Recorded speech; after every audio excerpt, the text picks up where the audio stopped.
de la empresa Castellana Motors, puesto que su señora madre, Matilde Elena Mijares de González, falleció. Entonces a la familia, nuestra palabra de aliento, nuestra palabra de afecto en estos momentos y de solidaridad. Así es, solidaridad con la familia González, lamentable noticia. Bueno. Sí, y agradecer también, el día de ayer estuvimos participando en el marco de la semana aniversario del municipio marobriceño Iragorri, del estado de Aragua. Estuvimos participando en una actividad conjunta entre la alcaldía y el Instituto Cultural Venezolano Israelí. Nos correspondió allí conversar un poco sobre la vida de marobriceño Iragorri y enfocarlo sobre el rol que tuvo en las elecciones de 1952, la embajada cuando representó a Venezuela como embajador de Venezuela en Colombia. Entonces agradecer tanto al Instituto Cultural Venezolano Israelí como a la alcaldía, incluso personalmente, directamente al alcalde Delson Guárate y a la señora primera dama que nos brindaron pues una gran hospitalidad e hicieron una actividad bastante interesante con una buena acogida allá en el Colegio de Médicos en la ciudad de Maracay, en el Limón, parroquia El Limón y parroquia Caña de Azúcar, son las dos de allá del municipio marobriceño Iragorri. Bueno, leamos entonces el artículo para abordar el primer tema de esta historia guatemalteca que no cesa. El artículo, publicado el 13 de septiembre de 2015 en el Universal Digital, Lo que dejó Guatemala. Muchas veces los casos que se presentan en otros países sirven para poder interpretar y extraer ciertas variables que ayudan a precisar la realidad contemporánea con miras a elaborar un examen mucho más adecuado. En este caso, Guatemala permite comprender múltiples fenómenos que dan de qué hablar y que deben ser tomados en cuenta para hacer un análisis pormenorizado. El primer punto que debe estudiarse es la renuncia del expresidente Otto Pérez Molina, quien, señalado por haber incurrido en hechos de corrupción, se apartó de la primera magistratura, luego de ver cómo el Parlamento, por unanimidad, es decir, con los votos de su propio partido, le quitaba la inmunidad y observar cómo su entorno, comenzando por la vicepresidenta Valdetti, era acusado de participar en hechos delictuales. En este punto debe resaltarse que los poderes del Estado y diversos organismos internacionales presionaron para que Pérez Molina abandonara el gobierno. Todo esto enmarcado con la acción de una organizada y constante protesta ciudadana que, a través de objetivos muy claros y empleando los caminos democráticos, exigió la dimisión del jefe de Estado. En medio de una crisis en la que el país amaneció con un presidente que, al culminar el día, había dejado el gobierno y fue obligado a pasar la noche en una prisión, le tocaba a la ciudadanía ir a votar a las pocas horas. No faltaron las voces agoreras que pidieron una abstención en el proceso comicial. Sin embargo, se dio una participación mayor a la que se esperaba y la población consiguió dirimir sus conflictos a través del proceso electoral. Las elecciones resultaron sumamente reñidas, sobre todo en la pugna por el segundo puesto que otorga el derecho a participar en la segunda vuelta.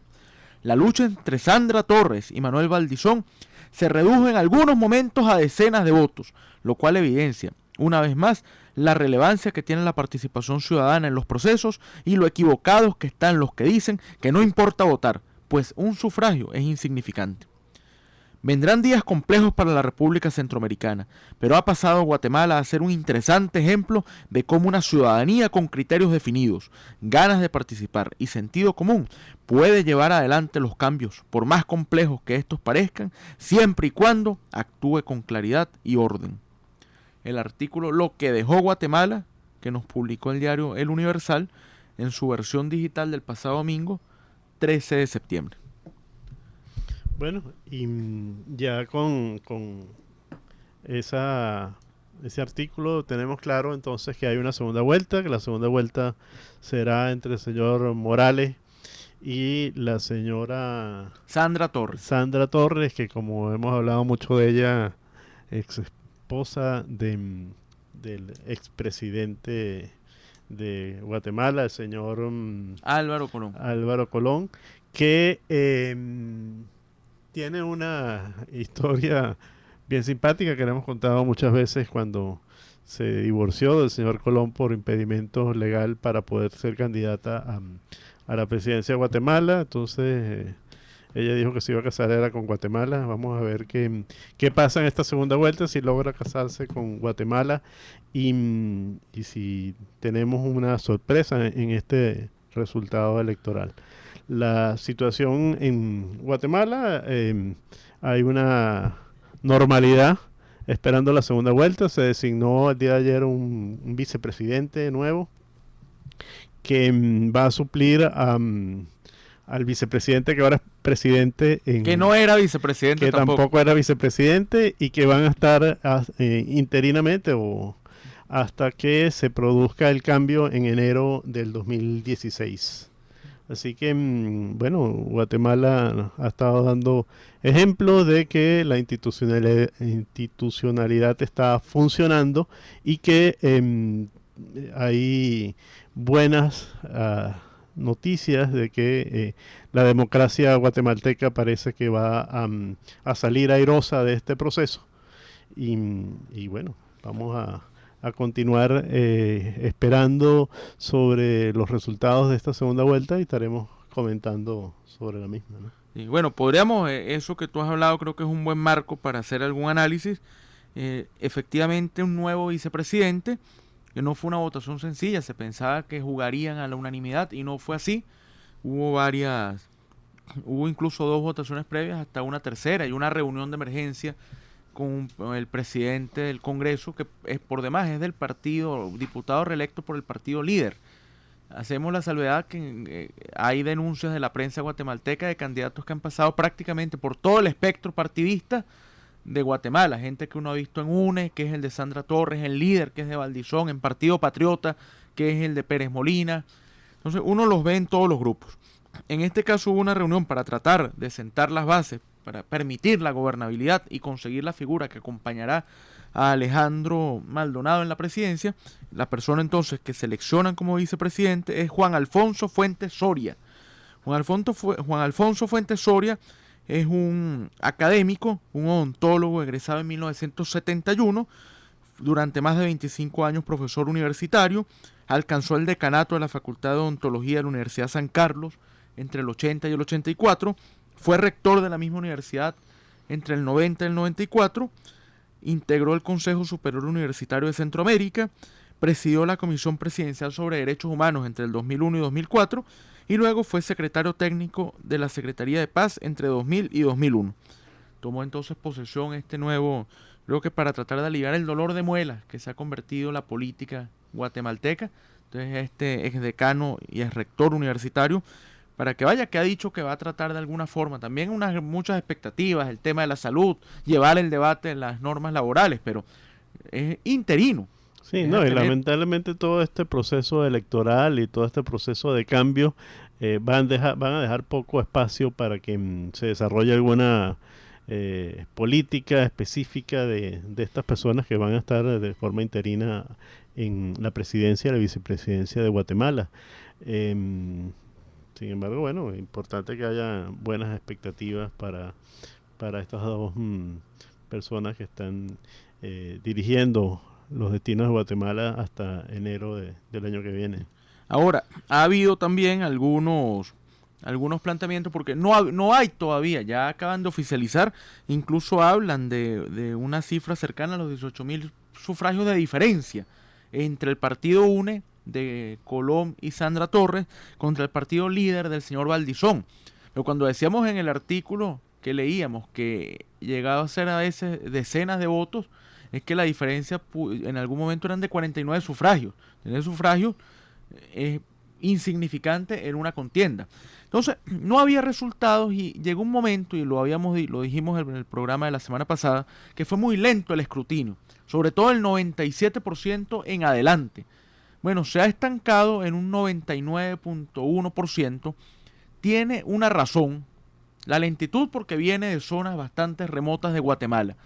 Y la razón que se da, el tema que se da el que termina de alguna forma llevando a que no haya un conteo definitivo, es que destruyeron las casillas electorales, destruyeron el material en algunas protestas, entonces no se logró contabilizar. Hubo una situación de inquietud permanente desde el momento en que ya hace principios de la semana anterior logró Sandra Torres superar, cuando empezaron a llegar los votos regionales, a Manuel Valdizón, al polémico Manuel Valdizón. Dicen los medios que Valdizón no volvió a atender el teléfono, que incluso durante toda la campaña fue muy difícil entrevistarlo, fue una figura altanera, despectiva con los medios de comunicación y que incluso lograron, como no daba respuestas desde el momento que votó, se presentaron unos periodistas a un hotel guatemalteco donde iba a haber una reunión del partido líder y un sector de gente, escoltas, personas armadas, amedrentaron a los periodistas para que no pudiesen hablar con Valdizón.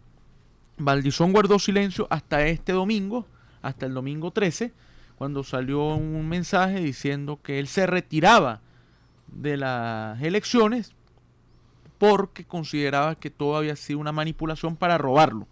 Claro, a lo mejor es que ya sabía que no tenía absolutamente nada que hacer con los votos que faltaban. O sea Sí, que, evidentemente que era una salida para tratar de mantener su liderazgo, para tratar de mantener la expectativa sobre su persona, y buscó esta forma de salirse de la contienda sin que pudiera parecer ante sus seguidores como perdedor. de todas formas, no faltaba, comentábamos la semana pasada el caso de un libro que sacó Valdizón queriendo dar una imagen académica, y resulta que el libro estaba plagiado, era un plagio. Entonces él dijo que fue que llevó el documento que no era, se confundió de archivo y lo imprimieron, entonces ni lo revisaron. Por donde uno lo vea, hace mal Valdizón. Sí. Además de eso, acusan de que su tesis doctoral fue un plagio también. Dicen pero certificaron que sí la obtuvo en buena lid. Pero el tema está en que presenta el momento de su retiro, su renuncia, e incluso la renuncia al partido líder. Dice que él no quiere saber más nada del partido.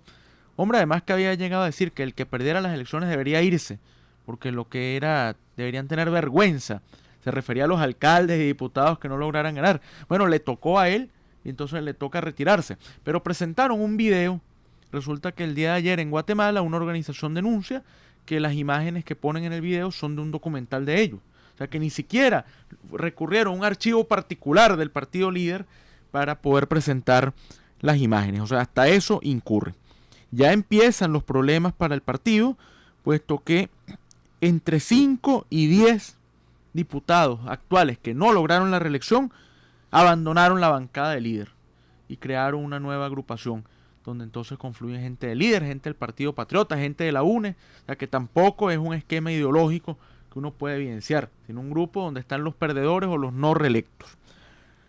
Hay quienes dicen que nos había pedido un oyente hace algunos días si podíamos decir de modo muy general, cómo había quedado la correlación de fuerzas a nivel de alcaldías. Uno podría indicar que el primer partido a nivel de alcaldía fue el partido líder, el partido de Valdizón, con 131 alcaldes. 76 obtuvo el Partido Patriota, disminuido, retirado de la presidencia, pero es la segunda fuerza a nivel municipal, con 76. 59 la Unidad Nacional de la Esperanza de Sandra Torres y Álvaro Colón. Luego vendría con 21 municipios el partido Todos, mientras que Creo Unionista tiene 12, entre ellas la de Álvaro Arzú, que obtuvo el expresidente que ganó la alcaldía de la ciudad de Guatemala, la más importante del país, y el partido Unidad del Cambio Nacional, que también tuvo 12.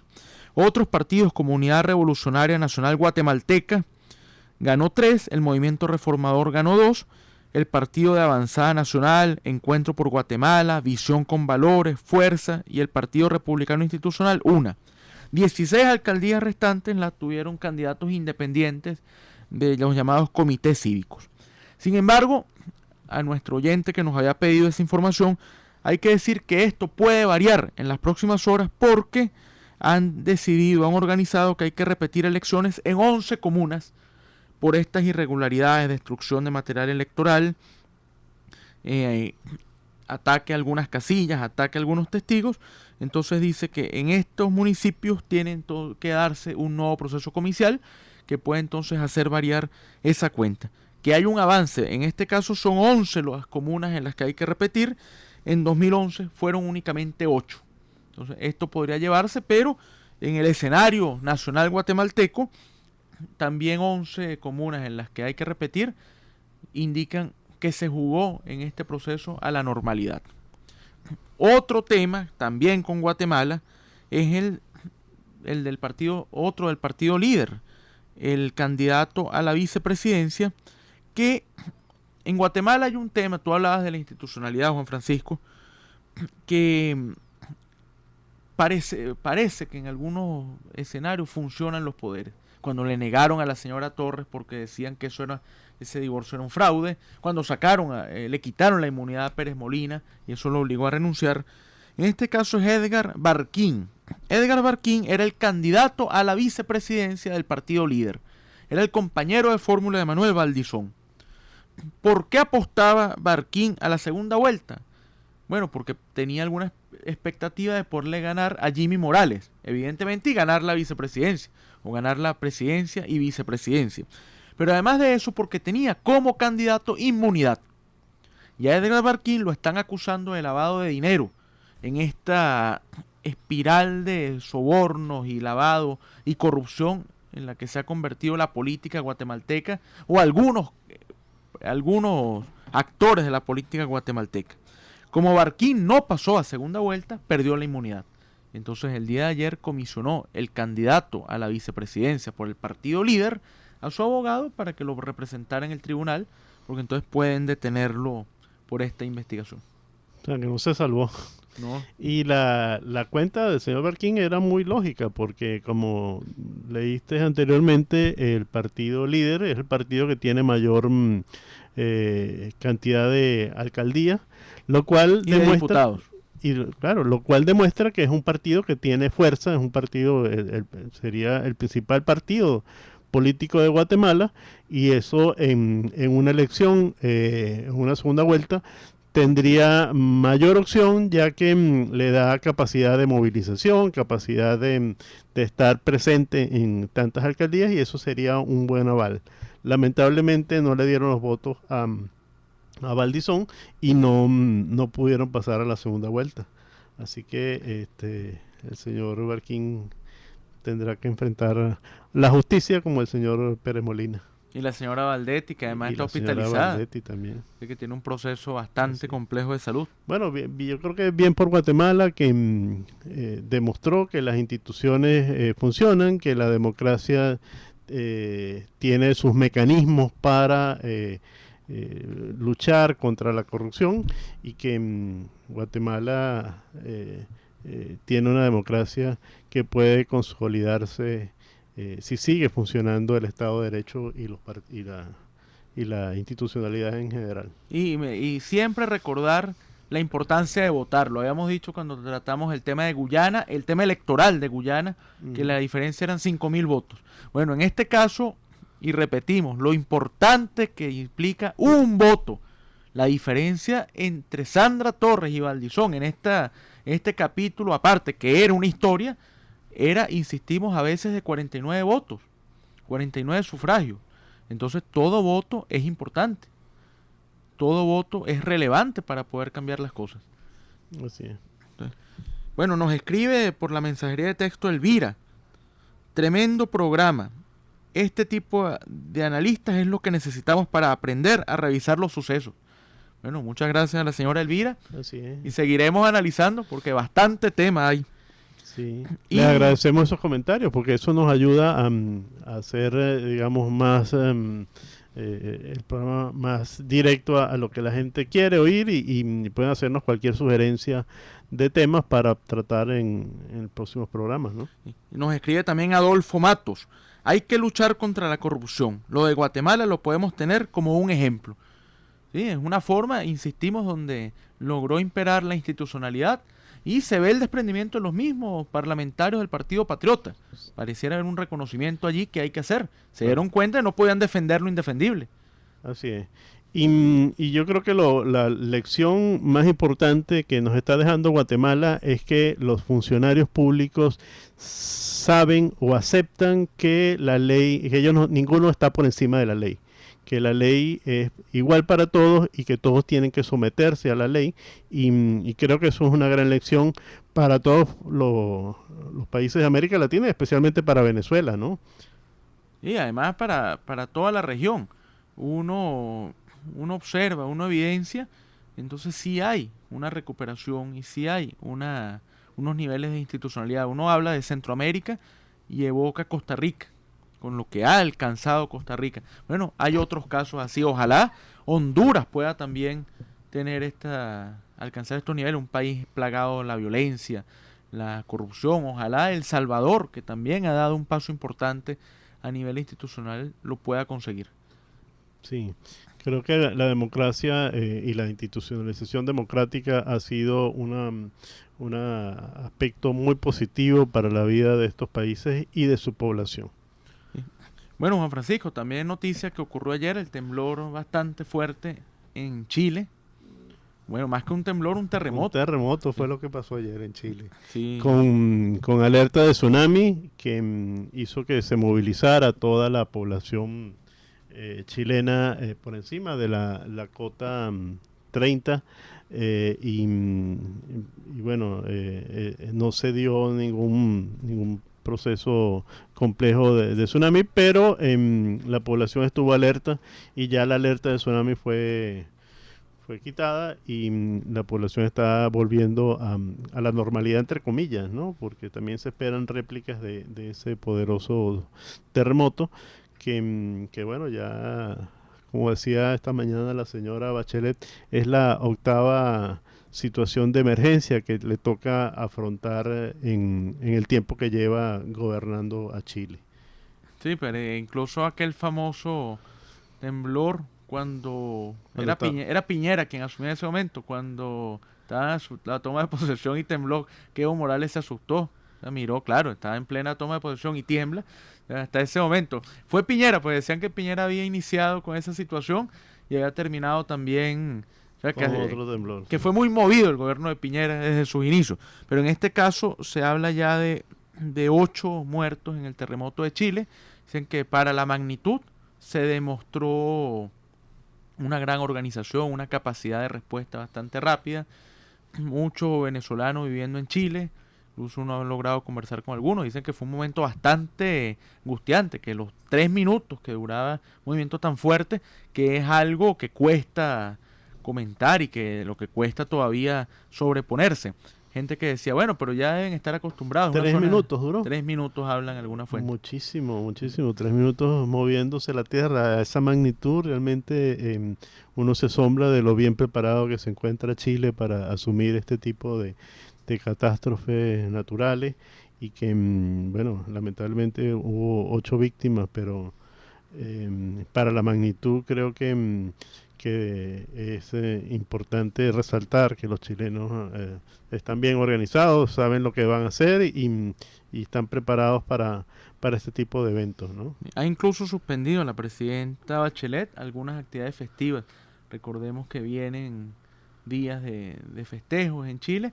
Dicen que no hay condiciones porque lo que está pasando además no solo por las víctimas, sino porque no hay luz, no hay agua, unas condiciones de servicio más bien que hay que tratar de administrar y entonces no se puede seguir con la programación normal que se tenía, pero están pendientes, se ha trasladado el gobierno, hay un tema de brigadas que han logrado buscar en qué forma pueden colaborar, pero siempre entonces pendientes de la realidad de Chile, en este caso vuelve a ser noticia por lo natural. Fue tan fuerte el sismo que incluso se sintió en ciudades brasileñas, ciudades de Brasil, Sí, y Brasil no tiene frontera con con Chile. Chile. Sí, pero además dicen que se sintió en Buenos Aires y en algunas regiones de Argentina también. Así que, bueno, bien por los chilenos. Creo que demostraron ayer una importante organización, una preparación importante que al momento de suceder ya manejaban información sobre los sitios donde había sido la afectación mayor, además de la la magnitud, dónde había sido el epicentro y la posibilidad de tsunami que hizo que se diera la alerta temprana para evitar consecuencias mayores. Así que creo que los chilenos están haciendo las cosas bien. Sí. Bueno, ya antes de ir a identificar la emisora, una noticia musical que también tiene que llenar de un gran honor y un gran orgullo a todo el país, que es que le van a otorgar un Grammy honorífico a José Enrique Chelique Saravia, el gran compositor venezolano, el autor, entre otros temas del himno, la música del himno a Caracas, el autor de, por supuesto, una canción conocida que es Ansiedad, del himno de Acude, ese hermoso proyecto educativo de la democracia venezolana. Bueno, el himno de Acude es de José Enrique Chelique Saravia, y entonces es un reconocimiento, una trayectoria importante a una labor en la interpretación, en la composición, que lleva entonces a que sea reconocido por la comunidad internacional. Dice que va a llevar su mensaje, y que a Venezuela muchas veces le hacen falta buenas noticias. Es lo que indica, y nos unimos pues al júbilo por esta figura, además un hombre fuerte en lo que se refiere a las campañas electorales, el gran renovador de los temas de campañas, de los temas de jingle musical.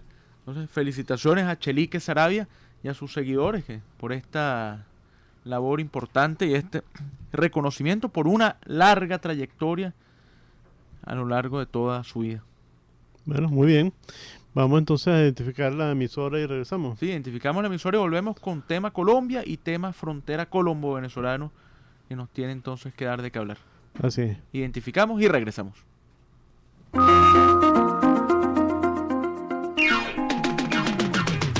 Desde Caracas, para toda el área metropolitana y el estado Miranda, transmite Radio Sintonía 1420 AM. La siguiente transmisión obedece a lo establecido en el artículo 10 de la Ley de Responsabilidad Social en Radio, Televisión y Medios Electrónicos. Más de 5 millones de estudiantes de primaria y bachillerato se incorporan a clases el 14 de septiembre, con sus bultos escolares y utensilios gratuitos entregados por la Revolución.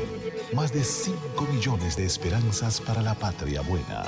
Sigamos venciendo. Gobierno Bolivariano. La información más completa en fútbol la encuentras en lavinotinto.com.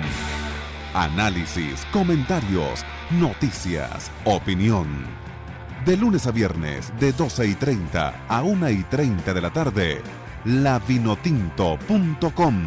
Conducido por Juan Carlos Rutilo y presentado por Sintonía 1420 AM. Y todos los jueves, de 10 a 11 de la mañana, por Radio Sintonía 1420 AM, loqueacontece.com. Espacio creado y dirigido por Servicio McGlobal, Compañía Anónima. Un programa de variadas secciones informativas, el cual en sus emisiones semanales contará con distinguidas personalidades que serán entrevistadas para abordar temas de interés como creencias, belleza, turismo, empresas y conocimiento general, para que estés en contacto con la actualidad que te circunda. Recuerda, loqueacontece.com será transmitido de 10 a 11 de la mañana todos los jueves. Sintoniza tu programa loqueacontece.com y conéctate con la red del saber y el conocimiento en un espacio ameno, divertido, relajante y muy particular. No te lo pierdas. Este programa será moderado por el dúo de las hermanas Alnubis y Soreli Díaz. Sintonía 1420 AM. Estás escuchando Sin Fronteras, pero con límites.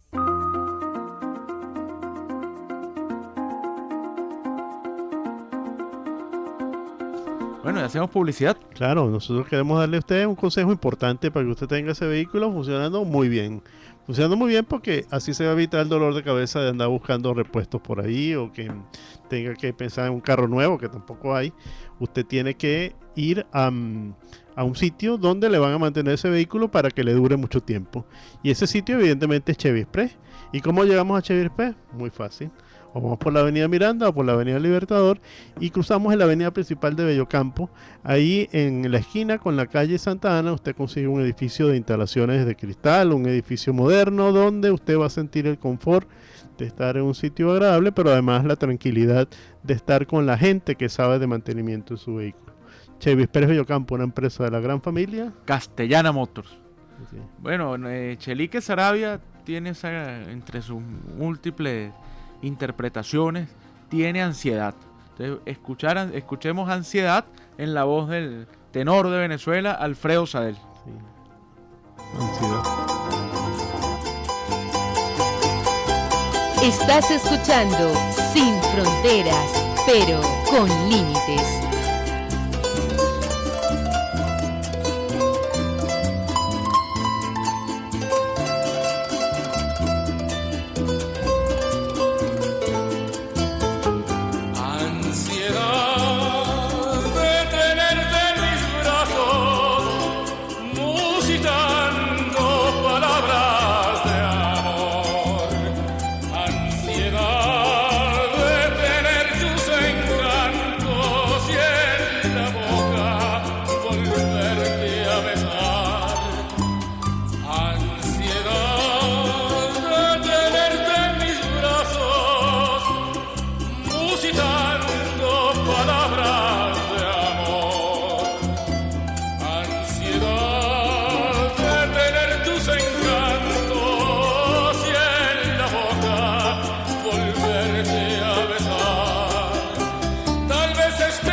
Hasta tu oído llegue la melodía salvaje del eco de la pena de estar sin ti.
Estás escuchando Sin Fronteras, pero con límites.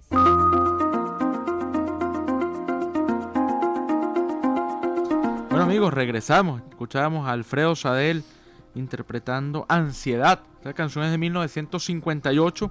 Tiene más de 200 versiones en diversos idiomas. Es la importancia. Y ya habíamos hablado que fue autor también de Chelique Saravia, de la letra del himno. Precisamos allí, es la letra del himno de la ciudad de Caracas, porque la música es de Tiero Pesutti, un compositor de origen italiano, pero venezolano. Entonces ese himno que por demás trató en algún momento de desprestigiarlo algún sector del oficialismo nacional. Sí. No, lo querían cambiar, ¿no? Yo no sé si... De manera muy despectiva dijeron que era un pasodoble barato.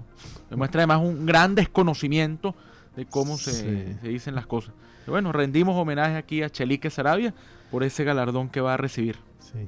Bueno, y volviendo al tema internacional, bueno, y en este caso al tema nacional, y ansiedad es lo que siente la gente de las fronteras ante la situación que se viene presentando en en las últimas semanas entre Venezuela y Colombia.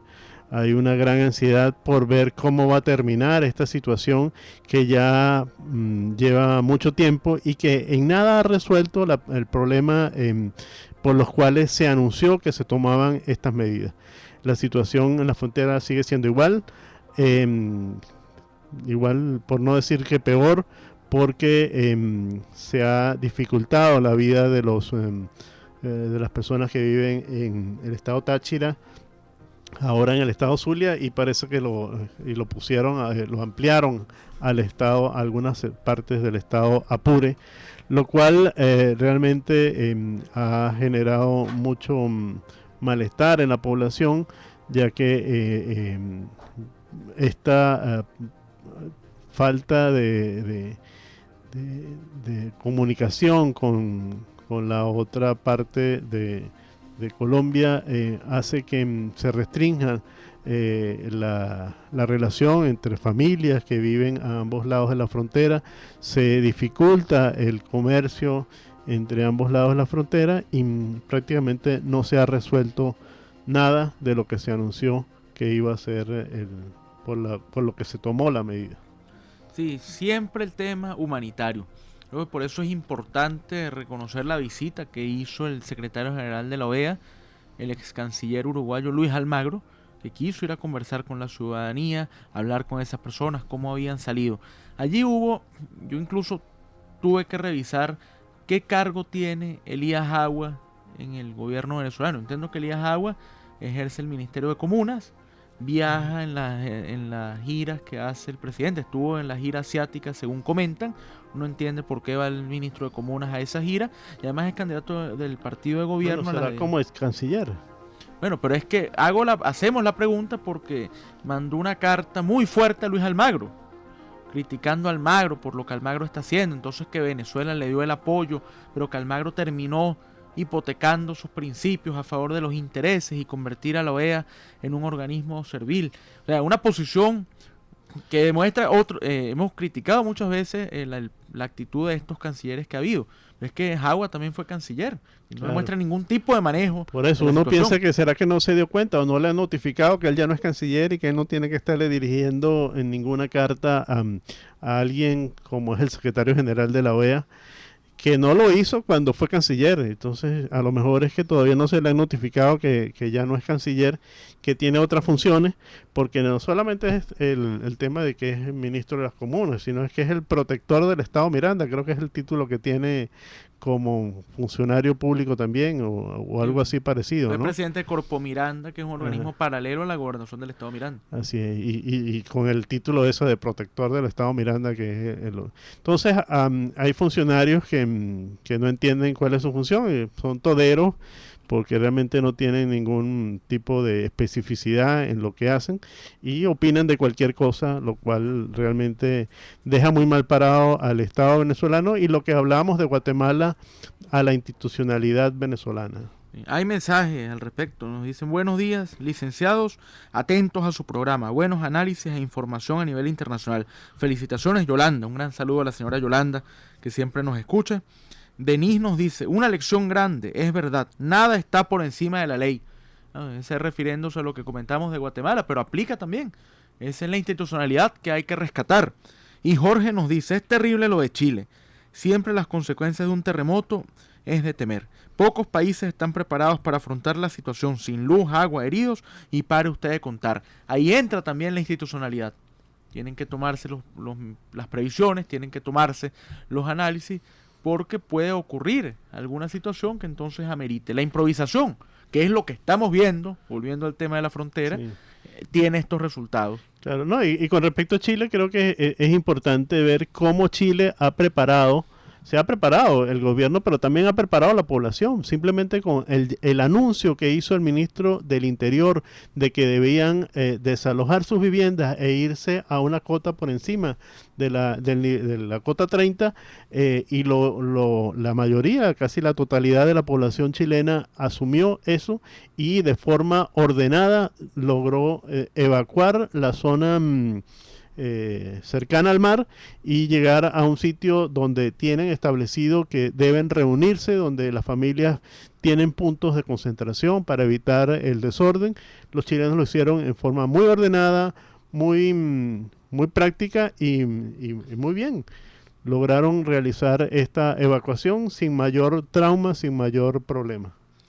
Bueno, si estamos hablando de frontera entre Colombia y Venezuela, podríamos pasar un poco, adentrarnos en Colombia y decir que hay encuestas para las próximas elecciones del 25 de octubre. El 25 de octubre es un día importante dentro del escenario electoral latinoamericano, pues elecciones en Argentina y elecciones en Colombia, elecciones municipales en Colombia. Las argentinas son presidenciales. Y se puede dar un fenómeno interesante en Colombia porque podrían, y esto es significativo, perder las elecciones de alcalde dos ex vicepresidentes de la República. Francisco Santos, que opta por el Centro Democrático a la alcaldía de Bogotá, y Angelino Garzón, que va candidato para la alcaldía de la ciudad de Cali, en el departamento del Valle. Hay encuestas que se vienen manejando y en Bogotá la situación es de un empate técnico entre tres figuras: Enrique Peñalosa, Rafael Pardo y Clara López Obregón. Decimos un empate técnico porque el margen de error es del 4%, de 4 puntos. Entonces, diría, si las elecciones fuesen mañana, Enrique Peñalosa obtendría el 23%, o tiene el 23% de intención de voto, Rafael Pardo el 20% y Clara López el 17%. Francisco Santos, primo del presidente Santos y ex vicepresidente de Álvaro Uribe, y contrario al presidente Santos. Contrario, acérrimo adversario, el presidente Santos tiene el 10%, Ricardo Arias Mora el 3%, Carlos Vicente de Rox el 2%, que ayer este concejal bogotano ayer se apartó de la contienda, y otros candidatos que no alcanzan, algunos ni siquiera el 1%. La intención del voto en blanco en Bogotá, el 17%, y no sabe o no responde el 8%. El voto en blanco es importante porque en Colombia, si el voto en blanco supera a todas las fórmulas, hay que repetir la elección sin ninguno de esos candidatos. De ahí la lucha no es solo contra los otros, sino contra las personas que van a votar blanco, que no es dejar de marcar, es marcar una casilla que se llama voto en blanco.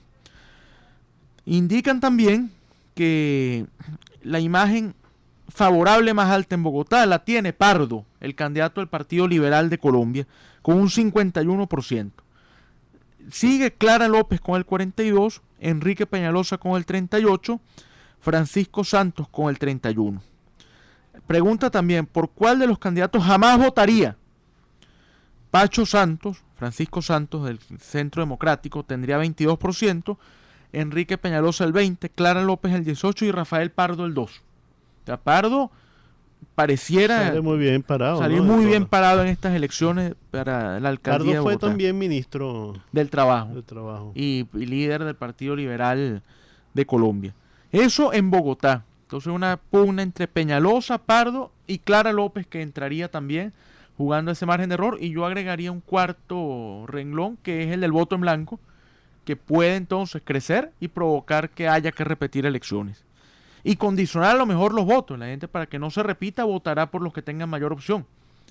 Y en Cali, la situación es interesante porque termina o encabeza los sondeos con un 29%, un ex representante, un ex parlamentario, Roberto Ortiz, del Partido Liberal de Colombia, que tendría el 29%. Angelino Garzón, el ex vicepresidente, que se vio con unos problemas de salud bastante fuertes, tendría el 22%. Maurice Armitage tendría el 14%, que es un empresario. Carlos José Holguín el 7%. Y Marisabel Urrutia, la famosa pesista, medallista de los Juegos Olímpicos por Colombia, parlamentaria, tendría el 6%. Allí se dice que la imagen más favorable la tiene Roberto Ortiz con el 54%, Angelino Garzón con el 51% y Marisabel Urrutia el 36%. También hay un margen de error, pero pareciera entonces que el Partido Liberal de Colombia va a salir muy bien parado, porque obtendría la alcaldía de Bogotá, o pudiese obtener la alcaldía de Bogotá y la alcaldía de Cali. Sí, bueno, interesante esto. Elecciones municipales que además van preparando el terreno para la próxima elección nacional en Colombia, ¿no? Y ahí hay una persona, de todas formas, que está pidiendo que no dejen que inhabiliten a Angelino Garzón, porque dicen que tiene más de 65 años y dice que está incapacitado por una enfermedad. Angelino Garzón dice que eso no tiene ninguna manera. Estuvo bastante mal y lo operaron y estuvo de reposo un tiempo y bueno, aparentemente ya está recuperado, ¿no? Y bueno, también mencionar el debate de los Estados Unidos, donde todo gira en torno a la figura de Donald Trump. Donald Trump ha sido muy hábil, porque ha conseguido que hablen de él. Sí, y todavía se mantiene liderando la intención de voto entre los republicanos, lo cual sigue sorprendiendo a la gente, a pesar de que ayer en el debate vimos que todos hacían referencia a Trump y todos lo atacaban, y Trump simplemente se reía y manifestaba su desacuerdo con algunas cosas. Estuvo interesante el debate entre los candidatos republicanos. Marco Rubio se destacó en algunas intervenciones, pero además creo que la candidata fue la señora Fiorini. Sí, que incluso la colocaron al final por una exigencia de CNN. Así es, que se defendió muy bien. Ella es presidenta de la empresa HP y habló muy bien sobre lo que significa liderar procesos de cambio en instituciones, y habló de cómo era importante la experiencia que cada uno de los candidatos tiene para tratar de asumir la presidencia en los Estados Unidos. Bueno, nos llega un mensaje del amigo Antonio Domínguez. En ese caso de empate técnico entre los candidatos en Colombia, ¿operará el mismo fenómeno de las presidenciales de hace 4 años que daban empate técnico y la diferencia fue de un 20% a favor de Santos? Bueno, la pregunta que hace el señor Antonio Domínguez es importante, aunque por supuesto habrá economía del voto y tendrán fuerza los candidatos más que encabezan las encuestas. Sin embargo, el voto oculto podría operar menos porque se trata de una ciudad. Entonces no hay el problema de zonas recónditas donde la guerrilla pueda presionar o los elementos de la criminalidad. Entonces sí podría ser un resultado bastante estrecho, aunque habrá que esperar el tema de las elecciones. Pero es una buena reflexión la que hace. Sí, y hemos visto también en las últimas elecciones donde hay muchas encuestas que han terminado siendo fraudes porque no han logrado predecir lo que son los resultados. Hablando de eso, bueno, hablaremos la semana que viene del tema de las elecciones en Grecia, de Syriza y de algunas otras procesos electorales. Sí, bueno, y decir que queda esto también, que es una noticia de cierre muy fuerte, que Alemania dice que romperá el convenio Schengen si no hay resolución del tema de los refugiados. Convenio Schengen es el que permite la libre circulación por Europa, que usted puede entrar a un país europeo y transitar libremente. Eso está suspendido teóricamente en estos momentos por esta crisis de refugiados que se ha terminado dando, que se ha escapado de control. Así es. Crisis humanitaria muy grave. Bueno, y vamos a hacer publicidad y les recordamos a ustedes que este programa llegó gracias a Chevy Express de Yocampo, donde la revisión habitual del vehículo Chevrolet se convierte en un momento esperado. Chevy Express de Yocampo, una empresa de la gran familia Castellana Motors. Y en la dirección de la emisora, la doctora Ana Mireya Obregón. En la coordinación de producción, Toti López Pocaterra. En los controles, Luis Guillermo Martínez. Y hablando para ustedes, Luis Daniel Álvarez, certificado de locución 39202 y Juan Francisco Contreras, certificado 18037. Bueno, recordamos y damos pues nuestra palabra de aliento a la familia del licenciado Oscar González, presidente de Castellana Motors, y a todos sus trabajadores por el fallecimiento de su señora madre Matilde Elena Mijares de González. Nuestra palabra de aliento, nuestra palabra de afecto en estos momentos y nuestro recuerdo permanente a la señora. Así es. Bueno, nos vamos hasta la próxima semana, hasta el próximo jueves. Nos vamos escuchando Soda Stereo. Con la Ciudad de la Furia, que va a elegir próximamente presidente. Sí, señor. El país de las furias, habría que decir. El país de la furia. Hasta el próximo jueves en Sin Fronteras, pero con límites, por Radio Sintonía 1420 AM. Feliz fin de semana.